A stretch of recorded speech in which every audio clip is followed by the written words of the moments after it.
All right, Shocker Baseball is in Hawaii. That's maybe the best place on earth. The second best place is probably the KWCH studio. That's where Kevin Saal is today. Thanks for joining us, Kevin. That's right. We made the sacrifice to be with you this weekend, not be in Hawaii. That's right. That's right.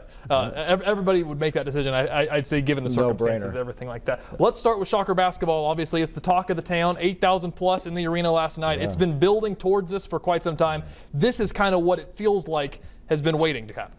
Well, it's what we've been shooting for. We still have a long ways to go, a lot of work to do.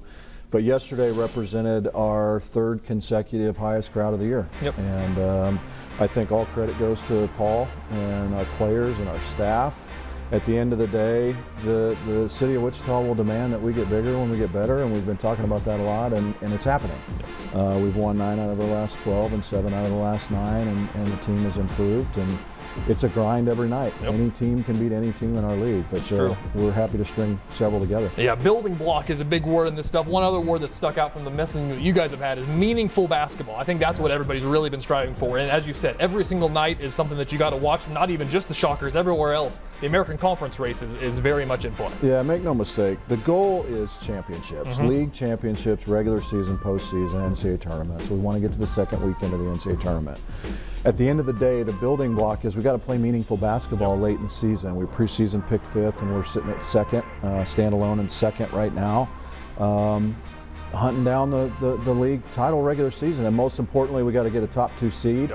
Gives you the double bye to the semis, which puts you in real striking distance to make the NCAA tournament. That's the goal. Yeah, it's a big deal. That's what we've talked about a lot, is that it's not just the fact that you can finish top 2 or try to win the league. It's more important than it ever has been. I was wondering, kind of inside baseball, what was that process like, seeing what the bracket looked like? Was there conversations kind of behind the scenes, anything like that? In terms of with the ADs in the league? The switching things around, So at the end of the day, the thought process is, if you are historically a one-bid league, which we have been since the 3 teams left the American, then you've got to do something creative with your conference tournament. There's a lot of different ways to do that, but a lot of leagues will protect the top 2 seeds.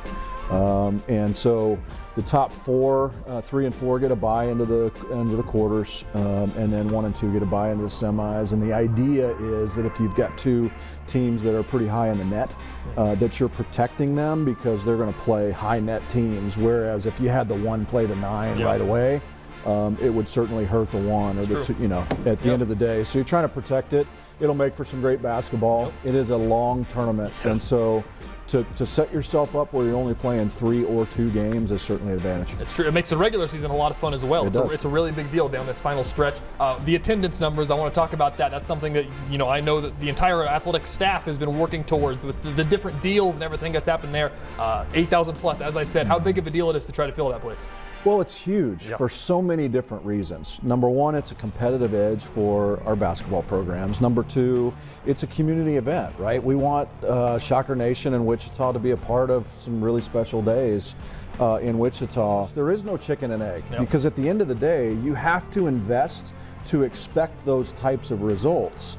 And so sitting on the sidelines and saying, hey, I'm going to wait to engage to see when you're successful, that doesn't get it done. We've got to invest heavily on the front end, and we have. Yeah, makes sense. Switching gears here last night, a lot of the talk of Wichita was Mike Kennedy. You hang a rafter and everything like that. 46 years is not an insignificant amount of time. I was joking about the early days of Shocker basketball, and he's like, man, I saw a lot of them still. Like, I was a part of that for 46 years. How incredible is that to have a guy being the voice of the Shockers for that long? I got a bunch of texts yesterday, as you can imagine, and it was a great celebration. Our administrative and staff team did a great job. We started brainstorming on that. Mike and I sat down for breakfast probably August, September, and he shared with me his plans.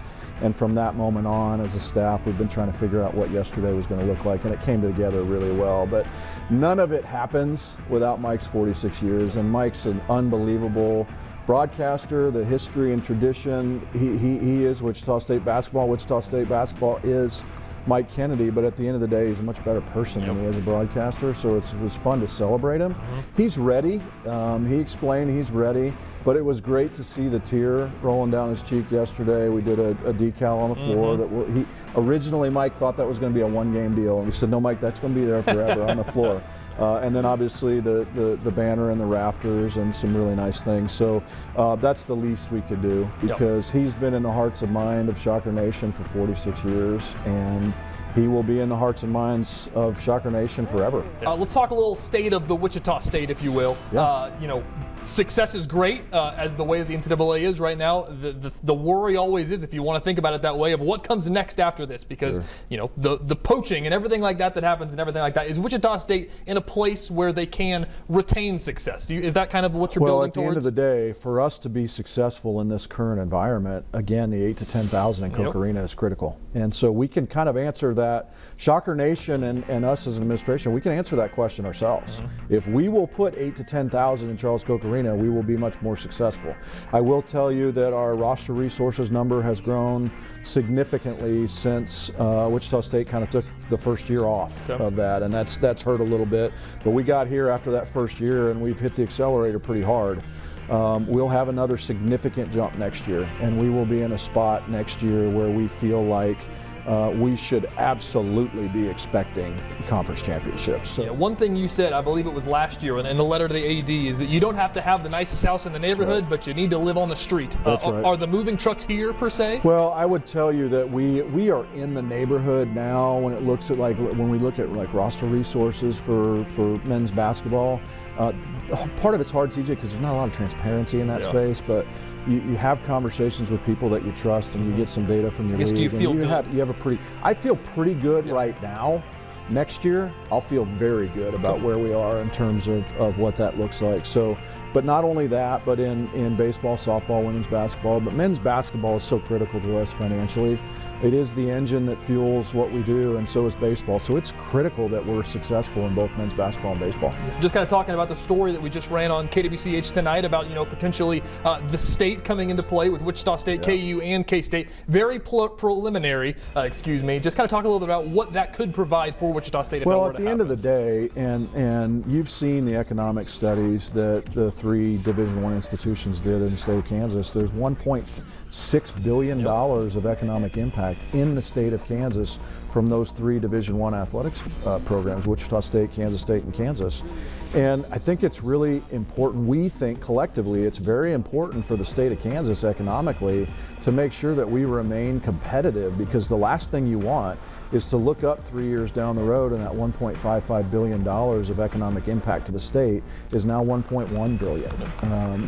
You don't want to put yourself in a spot where your Division I programs within the state look like Oregon State and Washington without homes. We got to be incredibly competitive, and that's where I think we've locked arms as the 3 institutions.